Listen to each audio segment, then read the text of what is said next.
اگر آپ اس پہ غور کریں تو آداب معاشرت کا خلاصہ ہے یہ حدیث۔ آقا کریم نے ارشاد فرمایا اتنی دیر تک کوئی شخص کامل مومن نہیں ہو سکتا جب تک وہ اپنے مومن بھائی کے لیے وہ پسند نہ کرے جو اپنے لیے پسند کرتا ہے۔ ایک اچھا معاشرہ تشکیل دینے کے لیے آپ کو کوئی رہنما اصول چاہیے گا تو اس سے بہتر آپ کو کوئی اصول نہیں ملے گا۔ اپنے لیے بہرحال بندہ بہتر ہی چاہتا ہے، تو جب وہ اس مزاج میں ڈھل جائے کہ میں اپنے مومن بھائی کے لیے، اپنے معاشرے کے دوسرے افراد کے لیے بھی وہی چاہوں گا،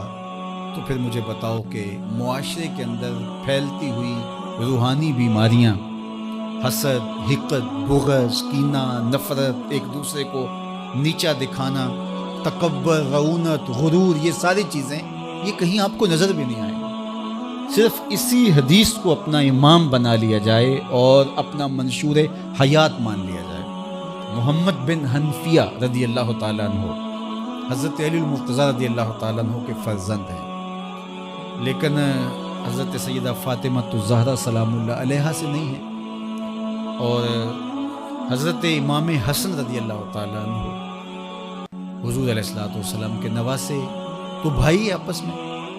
تو دونوں میں کسی معاملے میں شکر رنجی ہو جاتی ہے۔ شکر رنجی جس رنج میں مٹھاس ہو، شکر ہو، میٹھی ناراضگی، کوئی بغض حسد پہ مشتمل ناراضگی نہیں۔ تو حضرت محمد بن حنفیہ ایک دن بیٹھے تو سوچا کہ وہ میرے عمر میں بھی بڑے بھائی ہیں، اور پھر دوسری بات یہ ہے کہ وہ رسول خدا کی بیٹی کے بیٹے ہیں، ان کا یہ اعزاز ہے، بہرحال مجھے تو یہ اعزاز نہیں ہے، پھر جوانان جنت کے سردار بھی ہیں،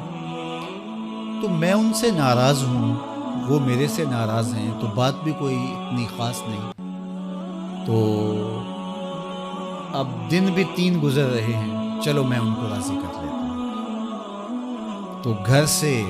نکلے ان کو راضی کرنے کے لیے، تو واپس آ گئے راستے سے، کاغذ لیا اور اس کے اوپر اپنے بھائی کے نام مکتوب لکھا کہ میں آپ کو راضی کرنے کے لیے گھر سے نکلا تھا،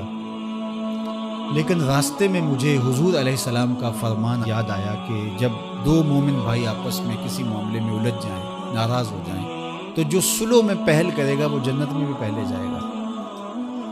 تو میں تو یہ گوارا نہیں کرتا کہ آپ سے پہلے جاؤں، تو میں ناراض ہوں، آپ آئیں اور مجھے منائیں۔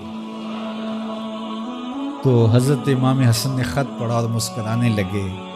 اور آپ تیزی کے ساتھ تشریف لائے اور اپنے بھائی کو کہا اچھا مان جاؤ پھر،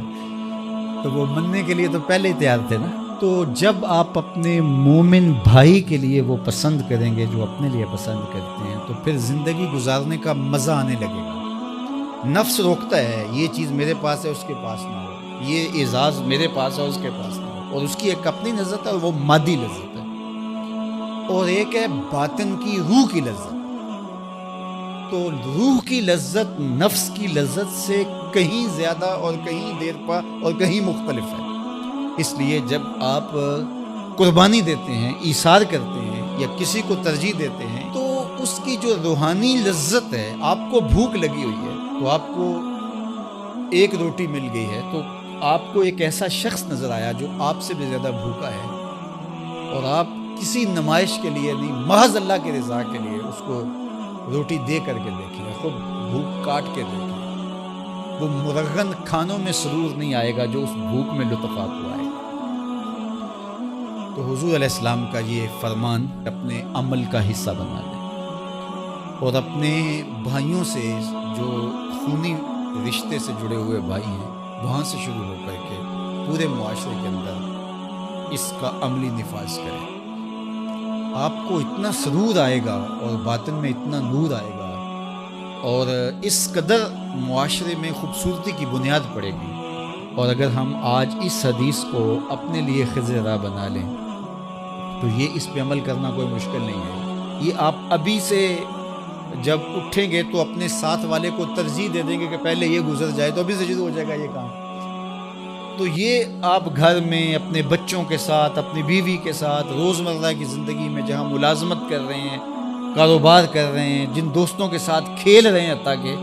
تو یہ وہ چیز ہے کہ اس کا آغاز عمل سے پہلے سوچوں سے شروع ہو جاتا ہے۔ کہ آپ کسی کے لیے اچھا سوچنا شروع کر دیں. جو اپنے لیے سوچتے ہیں وہ اپنے بھائی کے لیے بھی سوچیں.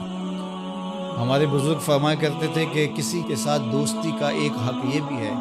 کہ اس کی آخرت کے لیے سوچا جائے کہ یہ میرا دوست ہے تو دنیا میں میرے ساتھ ہے تو حشر میں بھی جنت میں میرے ساتھ ہے.